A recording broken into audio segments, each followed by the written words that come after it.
Hey guys, welcome to Brian's Man Cave. So, a buddy of mine, the Gamester Poet, fellow YouTuber, reached out to me asking if I had a certain game on the Atari 7800, and that game is Centipede. And I said, I had to go and check. I'm like, I don't think I do. So I went down and I looked. I'm like, no, I don't have it. And he said, well, I have a copy of the game, but I don't have an Atari 7800. So he has no idea if it works, and he doesn't really need it. So he asked if I would like to have it, and I'm like, hey, sure, yeah, why not? So he's like, okay, give me your address, I'll send it out to you. And he did. So this is pretty cool. I never played the game myself. I actually have Centipede for the Atari 2600, which is, you know, it's not a bad game, and I also have Millipede for the 2600, which is very similar to Centipede, almost like a sequel. But I had no idea about the 7800 version of it. So let's just open this box up. I mean, it's pretty cool for him to just, you know, send it out to me. And let's see here. It's really nice of him. I know he has a YouTube channel as well, which I'm going to leave in the link below. Leave a link to it below while I cut this open. Try to cut myself. There we go. All nicely packed up there. Actually, the Centipede was also sent to me from my buddy Jim from Jim's Retro Zone. What's this? Oh, wow. Huh. He threw in this for a little bit of a packing thing. It's like a magic towel serviette. Oh, it's one of those compressed little towel things. It's the Batman Joker. That's awesome. I love the Joker. One of my favorite villains. If not my favorite villain. Oh, and he also asked if I had an Atari 2600 game called Dragonfire. And again, I went through my collection. I'm like, no, I don't. I actually don't have that one.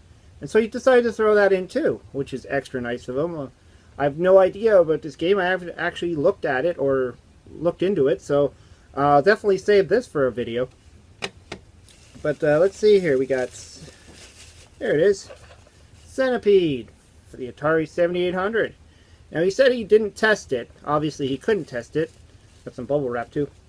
He said he couldn't test it because obviously he doesn't have a 7800. So, and I know that this happens. I mean, sometimes you buy a game lot from, like, eBay or something like that, and they'll throw in, like, these extra games in there, and you might not have a system that runs those games. So, I understand him probably ending up with a copy of this. I know...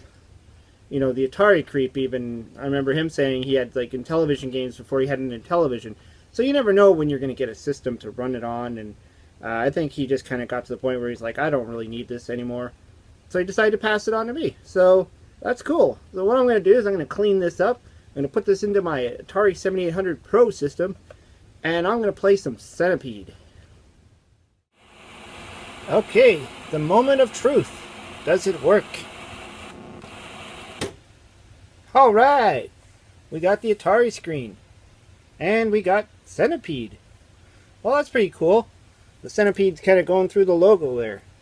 1984 Atari, one player standard. So I can play, novice, standard, advanced, or expert. That's a lot of choices for this type of a game. Two-player alternating, dual-player competition. Well, that's weird. Team play. Wow. Lots of options. Well, I guess I'll start with one player here. Yeah, standard. Let's just do standard. I could go to novice, but let's just try standard. I mean, it's Centipede. I'm assuming that it's one button. Oh, wow. See, the Atari... Whoa. The Atari 2600, I mean, even though the graphics are very blocky, it's a very good version of the game, so... Oh. I mean, this plays very much like it. But, it's got graphics that are a little bit more like the arcade. I mean, the Atari the Atari 7800, I should say. It is almost like, you know, it's got this very close graphic capabilities to a Nintendo, so... Unfortunately, at this time that, you know, these games were being released on this system, so were games on the Nintendo, and you know, people weren't really getting too much into these arcade-style games anymore. The arcade games were kind of on their way out, or pretty much close to their way out anyways. Pretty cool. Sound effects are awesome. So you can only go up... Ooh, that was fast. So you can only go up to about that far. There is some strategies to this game. I've never really been that great of a Centipede player. There's ways to kind of get it before it splits into two different centipedes. Like it's done right now. So I'm using the Atari 7800 joystick, which has the double buttons, one on each side, and it looks like there's no difference. It's really just a one-button require... Whoa, that thing just came at me fast. So I could actually be using the classic controller on this.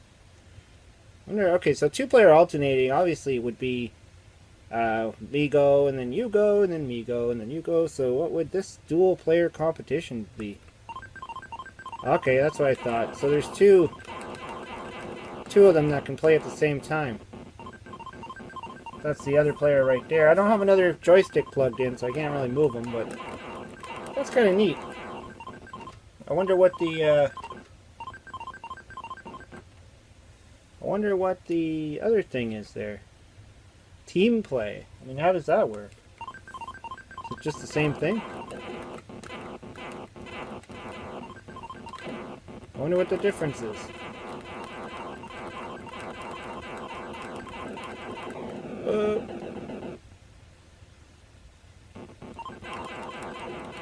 So I guess him dying is the same as me dying. That's kind of neat that they throw in these little options for you. The 2600 doesn't have that option, as far as I know anyways.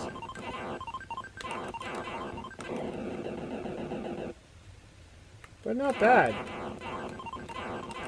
I always think when I play Centipede now, I think of that the scene in Pixels, the movie Pixels with Adam Sandler. And the first video game that they have to fight is Centipede. And all the soldiers are out there trying to like destroy the Centipede, and Adam Sandler's going crazy, telling them they're doing it wrong.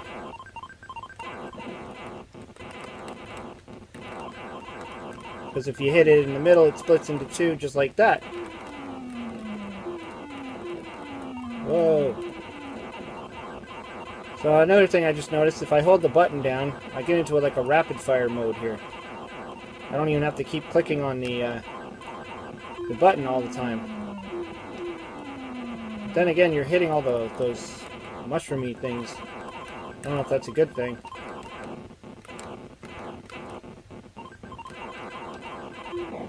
Ah. I think you get points for each of those things that are left behind. It's probably not a good idea to be nuking them. Ah. This is pretty decent. I mean, it really does feel like the arcade. Oh, I'm dead. It looks like my opponent's still alive, though. But he's just going to sit there because I don't have another joystick plugged in. And he's just going to get nuked. Any second now. Any minute now. There he goes. Game over. Well, that was actually pretty cool. I mean, this really feels like an arcade game port of Centipede. I mean, it really feels like you're playing on the arcade. I mean, the Atari one's not bad. Like I said, it's blockier, obviously. Your little guy is just a square. You got more, you know, it's not as graphically pleasing as this. And the sound effects are better on this one. Even though, you know, the 7800 does have the same chip, they just improved the sound effects. But ultimately, you know, it was not bad. I mean, if you're a Centipede fan, this would be definite a must for your collection if you have a 7800 for sure. Again, I'd like to thank Gamester Poet for sending this along. I know he probably had it in his collection. He probably saw me doing my my recent videos on the Atari 7800 and realized, hey, I don't need this. I don't even have the system. So he decided, hey, let's just send it along, which is cool. this game I don't know much about, so I'm going to look into this one, Dragonfire. Sounds cool. It's got a cool picture of a dragon on there and everything. Looks neat. It's iMagic, which is a brilliant company. They made a lot of great games on the Atari, and in television for that matter. Pretty much every game they made was pretty impressive. They had some pretty good graphics and game ideas. So I'm definitely interested to try this out and probably do a video on it. Well, for sure do a video on it. Anyways, hope you liked the video. Let me know what you think of Centipede down below. Which version do you prefer? Did you play it in the arcade? Check out Games for Poets YouTube channel. He does a lot of poetry stuff. He's down below in my in my description. I'll throw a link down there. And just let me know what you think. Anyways, hope you liked the video. Hope you subscribe to my channel. Talk to you later.